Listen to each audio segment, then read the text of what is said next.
এই সুন্দরী মেয়েটি একজন কর্পোরেট চেয়ারম্যানের সিকিউরিটি হিসেবে কাজ করে। সিকিউরিটি হিসেবে যোগদানের কিছুদিন পরই চেয়ারম্যানের নজর কাড়ে, যিনি আংটি বের করে আর তাকে বিয়ের প্রস্তাব দেয়। এর কিছুদিন আগে ইংলাম একটি বড় সংস্থার সিকিউরিটির ইন্টারভিউতে অংশ নেন, তবে তার জীবন বৃত্তান্ত দেখেই যিনি ইন্টারভিউয়ার নিচ্ছিল চেয়ারম্যানের আইনজীবী, তিনি অসন্তোষ প্রকাশ করে আইনজীবী বলে চেয়ারম্যানের একজন সিকিউরিটি দরকার যিনি মানুষের মনোভাব বুঝতে পারে আর দ্রুত রেসপন্সিবল। ইংলাম একটু ভেবে হঠাৎ করেই অপ্রত্যাশিতভাবে ঘুরে দাঁড়ান এবং সজোরে আইনজীবীর দিকে ঘুষি মারে। তারপর আইনজীবী যখন পড়ে যাচ্ছিল তখন তাকে ধরে ফেলে। ইংলাম বলে যে তিনি একজন সম্ভাব্য আক্রমণকারীকে অনুকরণ কর, যদি এমন কিছু ঘটে তবে তিনি প্রয়োজনীয় প্রতিক্রিয়া নেবে। চেয়ারম্যান দূর থেকে ইন্টারভিউ দেখছিল। ইংলামের পারফরম্যান্স দেখার পর তিনি সাথে সাথে তাকে অনুমোদন দেন। বড় একটি সংস্থায় চাকরি পাওয়ায় ইংলাম খুবই উত্তেজিত ছিল, কারণ তার টাকার তীব্র প্রয়োজন ছিল। তবে খুব তাড়াতাড়ি আইনজীবী জানতে পারে যে ইংলামের অপরাধের রেকর্ড আছে, তাই তার চাকরি বাতিল করা হয়। ইংলাম সাথে সাথেই হতাশায় ডুবে যান। রাতে ইংলাম দেখে তার মা তার ভাড়া বাসা থেকে চুপি চুপি বেরিয়ে যাচ্ছে। ইংলাম তার দিকে এগিয়ে যান এবং তাকে প্রশ্ন করে আর বুঝতে পারেন যে তার মা নিশ্চিতভাবে আবার তার ভাড়ার সিকিউরিটি ডিপোজিট চুরি করেছে। ইংলাম তার মায়ের 10 বছরের একই রকম স্বার্থপরতার কথা বলে, কিন্তু তার উত্তরে মা তাকে সজোরে চড় মারে। মা ইংলামকে নোংরা মেয়ে বলে ডাকে আর বলেন তিনি কখনোই মা হতে চাননি। আইনজীবী ইংলামের অতীত বিস্তারিতভাবে তদন্ত করে। তিনি যখন ছাত্রী ছিল তখন সুপারমার্কেট থেকে 10,000 ওন মূল্যের স্যানিটারি ন্যাপকিন চুরি করার জন্য ইংলামকে 6 মাসের কারাদণ্ড দেওয়া হয়েছিল। ইংলামের মা মেয়ের নামে বিপুল অঙ্কের ঋণ নিয়েছিল। সেই ঋণ শোধ করতে ইংলাম মরিয়া হয়ে কাজ করে। চেয়ারম্যান ইংলামের দুর্দশা ও অসহায়ত্ব আগেই টের পেয়েছিল।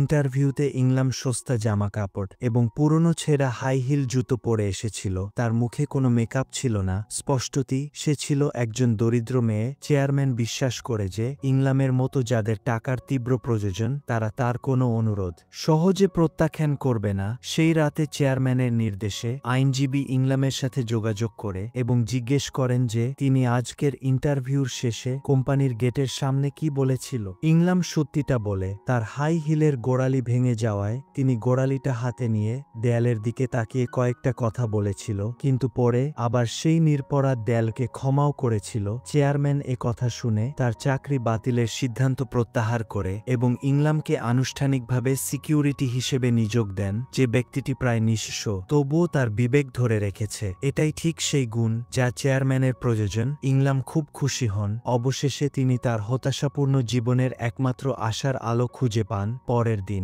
ইংলাম ঠিক সময়ে চেয়ারম্যানের বিশাল বাড়িতে আসে। তত্ত্বাবধায়ক তাকে সহকারী কোয়ার্টারে নিয়ে যান এবং ইংলামকে অন্যান্য কর্মীদের সাথে একই ঘরে থাকার ব্যবস্থা করে। লাগেজ রাখার পরপরই ইংলাম আইনজীবীর ফোন পান আর দ্রুত সহকারী কোয়ার্টার থেকে চেয়ারম্যানের প্রধান বাসভবনে চলে যান। আইনজীবী ইংলামকে তার পরবর্তী কাজ দেন। ইংলাম ইংরেজিতে জিজ্ঞেস করে তিনি কততম সিকিউরিটি। আইনজীবী উত্তর দেন এই বছরই ইংলাম 5ম সিকিউরিটি। এছাড়াও আইনজীবী ইংলামকে সতর্ক করে যে এত উচ্চ বেতনের সিকিউরিটি কাজের পেছনে অবশ্যই কোনো কারণ আছে। সন্ধ্যায় ইংলাম লক্ষ্য করে চেয়ারম্যান রাতের খাবারের এক কামড়ও খাননি। কাজের লোক ইংলামকে চেয়ারম্যানের না খাওয়া খাবারগুলো খেতে বলে। খাবারগুলো ছিল সেরা মানের হানু কোরিয়ান গরুর মাংস। প্রত্যাশা নিয়ে ইংলাম এক কামড় খান, কিন্তু মুখে দিয়েই তা ফেলে দেন। তত্ত্বাবধায়কের রান্না করা হানু সত্যিই খুব বিশ্রী ছিল। ইংলাম তখন রান্নাঘরে নুডলস খুঁজতে যান। এই সময়ে তিনি লক্ষ্য করে যে কাচের দরজায় আটা ক্যাবিনেটটা অস্বাভাবিক লাগছে। ইংলাম কাচের দরজা স্পর্শ করার চেষ্টা করে এবং অবাক হয়ে দেখে যে তার আঙুল এবং প্রতিবিম্বের মধ্যে কোনো দূরত্ব নেই, যা সম্পূর্ণভাবে মিলে যাচ্ছে। মাঝরাতে ইংলাম নিশ্চিত হতে না পেরে চুপি চুপি রান্নাঘরে ঢুকে দিনের বেলার সেই ঘটনা তাকে সন্দেহ করতে বাধ্য করে যে ক্যাবিনেটের কাচের দরজাটি আসলে একমুখী আয়না, যা দিয়ে আড়ি পাতা যেতে পারে।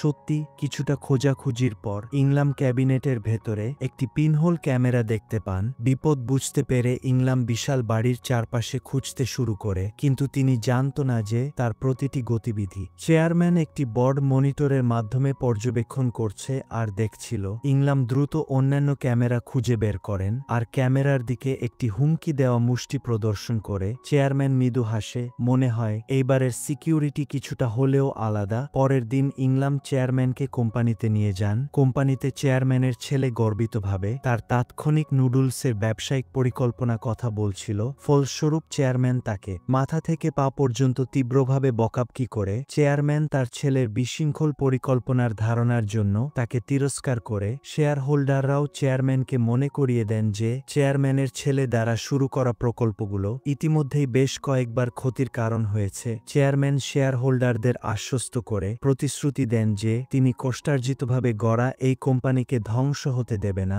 আজকের ঘটনা ইংলামকে চেয়ারম্যান সম্পর্কে কৌতূহলী করে তোলে, তাই তিনি ইন্টারনেটে চেয়ারম্যান সম্পর্কে তথ্য খুঁজতে শুরু করে। তথ্য থেকে জানা যায় যে চেয়ারম্যান নিজেই একটি ছোট খাদ্য কোম্পানিকে আজকের বিশাল কর্পোরেট গ্রুপে পরিণত করেছে। তবে পারিবারিক দিক থেকে চেয়ারম্যানের বিয়ের মাত্র 1 বছর পরই তার স্ত্রী গাড়ি দুর্ঘটনায় মারা যান। তার ছোট মেয়েটিও বিদেশে ওষুধ সেবনের পর মারা গিয়েছিল। ইংলামের নিরাপত্তা প্রদানের অধীনে কিছুক্ষণের মধ্যেই চেয়ারম্যান তার প্রজাত স্ত্রীর সমাধিস্থলে শ্রদ্ধা জানাতে যান। সাথে ছিলেন চেয়ারম্যানের মেয়ে সানিং। ইংলামকে প্রথম দেখাতেই সানিং তার দিকে শত্রুতার দৃষ্টিতে তাকান আর শ্রদ্ধা জানানোর সময় সানিং সবার সামনে তার প্রজাত মায়ের জন্য আনা ফুলগুলো ফেলে দেন এবং দম্ভের সাথে নিজের আনা ফুল দিয়ে বদলে দেন। সানিং তার বাবাকে মনে করিয়ে দেন যে বিয়ের অল্প সময়ের কারণে মায়ের পছন্দ ভুলে যাওয়া উচিত নয়। সমাধিস্থলের বাইরে চেয়ারম্যানের ড্রাইভার চুপি চুপি ইংলামকে বলে যে চেয়ারম্যানের ছেলে মেয়ে আসলে তার প্রজাত স্ত্রী আগের বিয়ে থেকে আনা 2টি সন্তান, তারা চেয়ারম্যানের সৎ ছেলে ও সৎ মেয়ে এবং তাদের সাথে তার কোনো রক্তের সম্পর্ক নেই। তবে বিদেশে ওষুধ সেবন করে মারা যাওয়া মেয়েটি রক্তের সম্পর্কের দিক থেকে তার নিজস্ব সন্তান ছিল। এটি চেয়ারম্যানের অবৈধ মেয়ে। ড্রাইভার ইংলামকে আরও বলে যে চেয়ারম্যানের সৎ ছেলে একটি নির্বোধ আর বুদ্ধিহীন ব্যক্তি, সৎ মেয়ের থেকে ভিন্ন। সৎ মেয়ে সানিং একজন চতুর ব্যক্তি। সে উদ্বিগ্ন যে তার বাবা হয়তো উত্তরাধিকার সম্পত্তি অন্যদের মধ্যে ভাগ করে দেবে, তাই সে চায় না কোনো মহিলা চেয়ারম্যানের কাছে আসুক। সে সবসময় তত্ত্বাবধায়ককে দিয়ে বাবার সব কার্যকলাপের খবর নেয়। গাড়িতে ফেরার পথে চেয়ারম্যান ইংলামের কবজির ক্ষত চিহ্ন লক্ষ্য করে আর তার কাছে এর কারণ জানতে চান। ইংলাম কেবল বলে যে এটি অন্য কারো মারধরের ফলে হয়েছে। এছাড়াও ইংলাম চেয়ারম্যানকে পিনহোল ক্যামেরার বিষয়ে পাল্টা প্রশ্ন করে। তিনি অনুমান করে যে ক্যামেরাগুলো চেয়ারম্যান নিজেই স্থাপন করেছে। তবে বিশাল বাড়ির বাথরুম এবং ড্রেসিং রুমে কোনো প্রকার ক্যামেরা ছিল না। এর মাধ্যমে ইংলাম বিশ্বাস করে যে চেয়ারম্যান একজন খারাপ মানুষ নন। এই কাজটির উদ্দেশ্য ছিল কাউকে প্রতিরোধ করা, এমন কেউ যে তাকে হত্যা করতে চায়। চেয়ারম্যান কোনো উত্তর দেননি, কেবল ইংলামকে ক্যামেরা খোঁজা চালিয়ে যেতে বলে। ইংলাম সেই মতো ক্যামেরা খুঁজতে থাকে। এই সময়ে ছুটি আসে। বিশাল বাড়ির প্রায় সকল কর্মী ছুটি পেয়ে যান, কিন্তু ইংলামের কোথাও যাওয়ার ছিল না, তাই তিনি বাড়িতেই থেকে যান। এক সন্ধ্যায় চেয়ারম্যান রান্নাঘরে এসে নুডলস রান্না করে। ইংলাম তখন চেয়ারম্যানকে খুঁজে পাওয়া ক্যামেরাগুলোর সংখ্যা ও অবস্থান সম্পর্কে জানান। ইংলামকে তৃপ্তির সাথে নুডলস খেতে দেখে চেয়ারম্যানের চোখের সামনে অজান্তেই তার প্রজাত মেয়ের চেহারা ভেসে ওঠে। একসময় তার মেয়েও তার পাশে চতুরভাবে নুডলস খেত। ইংলামের সামনে চেয়ারম্যান তার ভেতরের কষ্ট গোপন করে না। তিনি যখন তরুণ ছিল তখন অল্প সময়ের জন্য এক মহিলার সাথে সম্পর্ক ছিল। বিচ্ছেদের পর সেই মহিলা তার সন্তানের জন্ম দেন। মায়ের মৃত্যুর পর 19 বছর ধরে মেয়েটি এতিমখানায় থাকত এবং এই কারণে যে বাবা তাকে ফেলে গিয়েছিল তার প্রতি মেয়েটির মনে বিদ্বেষ ছিল। তত্ত্বাবধায়কের কাছ থেকে জানতে পেরে যে মহিলা সিকিউরিটি আজ রাতে দেরিতে খেয়েছে এবং চলে যায়নি। সৎ মেয়ে সানিং এর সন্দেহ হয়। সে দ্রুত বিশাল বাড়িতে আসে। সানিংকে আসতে দেখে ইংলাম সাথে সাথে লুকিয়ে পড়ে। টেবিলের দিকে তাকিয়ে তিনি দেখে কেউ নুডলস খেয়েছে। সানিং মরিয়া হয়ে বাড়ির ভেতরে খুঁজতে থাকে। ক্যাবিনেটের ভেতরে লুকিয়ে থাকা ইংলামের শ্বাস আটকে যায়। সানিংজের ক্রমাগত কাছে আসার দৃশ্যটি ইংলামের জীবনের সবচেয়ে হতাশার স্মৃতিকে জাগিয়ে তোলে। ছোটবেলায় তার বাবাও বাড়িতে হুমকি দিয়ে তাকে খুঁজত। ভাগ্যক্রমে সানিং লুকিয়ে থাকা ইংলামকে খুঁজে পায় না এবং দ্রুত সে নিজে থেকেই চলে যায়। সেই রাতে চেয়ারম্যান তার সৎ মেয়ে দ্বারা আনা সব খাবার ফেলে দেন। অন্যদিকে ইংলাম অতীত মনে করে মানসিকভাবে ভেঙে পড়ে। গভীর রাতে ইংলাম চেয়ারম্যানের ফোন পান। নির্দেশ অনুযায়ী চেয়ারম্যানের অফিসে আসার পর ইংলামের সামনে একটি গোপন দরজা খুলে যায়। ইংলাম ভেতরে গিয়ে দেখে দেখেন চেয়ারম্যান একা একটি বড় মনিটরের সামনে বসে আছে। চেয়ারম্যান ইংলামকে জানান যে তার মেয়ে শুধু ওষুধ খেয়ে মারা যায়নি, বরং তাকে হত্যা করা হয়েছিল। মেয়েটির হত্যার ঘটনাস্থলের কাছে একজন সাংবাদিক ছবি তুলেছিল। চেয়ারম্যান তা বড় করে দেখে আর বুঝতে পারে যে তার সৎ মেয়ে সেই ছবিতে ছিল। চেয়ারম্যান সন্দেহ করেন যে তার সৎ মেয়ে বা সৎ ছেলেই উত্তরাধিকারের জন্য তার মেয়েকে হত্যা করেছে। তিনি স্বীকার করে যে তার হাতে বাঁচার জন্য মাত্র 6 মাস সময় আছে। এর আগে তাকে তার মেয়ের হত্যাকারীকে খুঁজে বের করতে হবে এবং সবচেয়ে নিষ্ঠুর উপায়ে প্রতিশোধ নিতে হবে। একথা বলে চেয়ারম্যান সোনায় ভরা সিন্দুকটি খোলে আর তা থেকে একটি জিনিস বের করে ইংলামকে দেন। ইংলাম খুলে দেখে ভেতরে একটি হীরার আংটি। আর চেয়ারম্যানের পরবর্তী কথা তাকে আরও গভীরে টেনে নিয়ে যায়। এখানেই পর্বটি শেষ হয়। পরবর্তী পর্বের জন্য ভিডিওটি লাইক, কমেন্ট আর চ্যানেলটি সাবস্ক্রাইব করে রাখুন।